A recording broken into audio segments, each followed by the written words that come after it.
అందరికీ నమస్కారం. ఈరోజు మనం భారత చరిత్ర గతిని మార్చేసిన ఒక కీలకమైన సంఘటన గురించి మాట్లాడుకుందాం. అదే 1857 తిరుగుబాటు.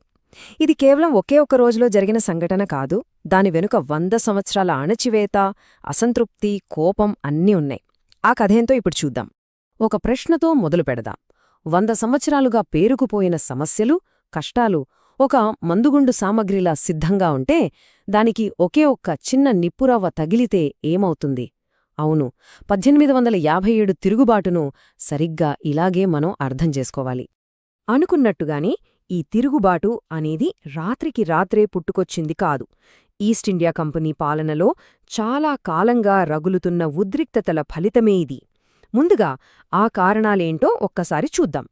రాజకీయంగా చూస్తే బ్రిటిష్ వాళ్లు చాలా దూకుడుగా వెళ్లారు. ఉదాహరణకు డల్హౌజీ తెచ్చిన రాజ్య సంక్రమణ సిద్ధాంతం తీసుకోండి. సింపుల్గా చెప్పాలంటే స్వంత వారసులు లేని రాజుల రాజ్యాల్నే బ్రిటిష్ వాళ్లు లాక్కోవడమే. సతారా, ఝాన్సీ లాంటి ఎన్నో రాజ్యాలు ఇలాగే వాళ్ల చేతుల్లోకి వెళ్లిపోయాయి. దీంతో ఎంతోమంది పాలకులు అధికారం కోల్పోయి బ్రిటిష్ వాళ్లమీద పగతో రగిలిపోయారు. ఇక డబ్బు విషయానికొస్తే బ్రిటిష్ వాళ్ల పాలసీలు మన దేశాన్ని ఆర్థికంగా చాలా దెబ్బతీశాయి. వాళ్ల వస్తువులతో మన మార్కెట్లను నింపేసి మన చేతివృత్తులు, చిన్న చిన్న పరిశ్రమలను నాశనం చేశారు. రైతుల మీదేమో విపరీతమైన పన్నులు. దీంతో వాళ్లు అప్పుల్లో కూరుకుపోయారు. దీనికి తోడు రాజ్యాలను ఆక్రమించుకున్నప్పుడు అక్కడ సైనికులు, ఉద్యోగులు అందరూ రోడ్డున పడ్డారు. అదే సమయంలో బ్రిటిష్ వాళ్లు మన సామాజిక, మతపరమైన విషయాల్లో జోక్యం చేసుకోవడం మొదలుపెట్టారు. క్రైస్తవ మత ప్రచారం, సతీ సహగమనాన్ని ఆపడం, వితంతు పునర్వివాహాన్ని ప్రోత్సహించడం లాంటివి. ఇవి కొన్ని మంచివే అయినా చాలామంది భారతీయులకు ఇది మన సంస్కృతి మీద, మన మతం మీద జరుగుతున్న దాడిలా అనిపించింది. ఇది వాళ్లలో భయాన్ని, అనుమానాన్ని పెంచింది. సో రాజకీయంగా, ఆర్థికంగా, సామాజికంగా ఇలా అన్ని వైపుల నుంచి అసంతృప్తి పెరిగిపోయింది. అదంతా ఒక మందుగుండు సామగ్రిలా తయారైంది. దానికి నిప్పు పెట్టడానికి ఒక్క చిన్న కారణం చాలు. అదే ఆ ఎన్ఫీల్డ్ రైఫిల్ వివాదం. 1857లో బ్రిటిష్ సైన్యం ఒక కొత్త తుపాకిని తీసుకొచ్చింది. దాని పేరు ఎన్ఫీల్డ్ రైఫిల్. టెక్నాలజీ పరంగా ఇది చాలా అడ్వాన్స్డ్. కానీ సమస్య టెక్నాలజీతో కాదు, దాన్ని వాడే పద్ధతితో వచ్చింది. ఆ తుపాకిల తూటాలను పెట్టాలంటే వాటి చివర ఉన్న కాగితాన్ని నోటితో కొరకాల్సుండేది. ఇక్కడే అసలు కథ మొదలైంది.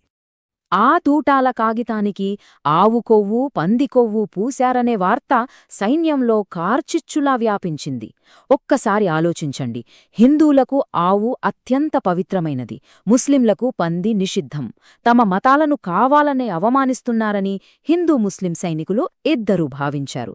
అంతే, ఈ ఒక్క సంఘటన వాళ్లందర్నీ ఏకం చేసి తిరుగుబాటుకు తక్షణ కారణమైంది. కేవలం సైనికుల నిరసనగా మొదలైన ఈ చిన్న నిప్పురవ్వ చూస్తుండగానే ఉత్తర, మధ్య భారతదేశమంతా ఒక పెద్ద తిరుగుబాటు మంటలా ఎలా వ్యాపించిందో ఇప్పుడు చూద్దాం. చూడండి ఎంత వేగంగా జరిగిపోయిందో. మార్చ్ 29న మంగళ్ నిరసనతో మొదలైంది. మే 10న మీరెట్లో సిపాయిలు తిరగబడ్డారు, జైలును బద్దలు కొట్టారు. ఆ వెంటనే వాళ్లు ఢిల్లీకి నడిచారు. కేవలం 2 రోజుల్లో మే 12 కల్లా ఢిల్లీని ఆక్రమించుకొని వయసైపోయిన మొఘల్ చక్రవర్తి బహదూర్ షా జఫర్ని మా నాయకుడు మీరే అని ప్రకటించారు.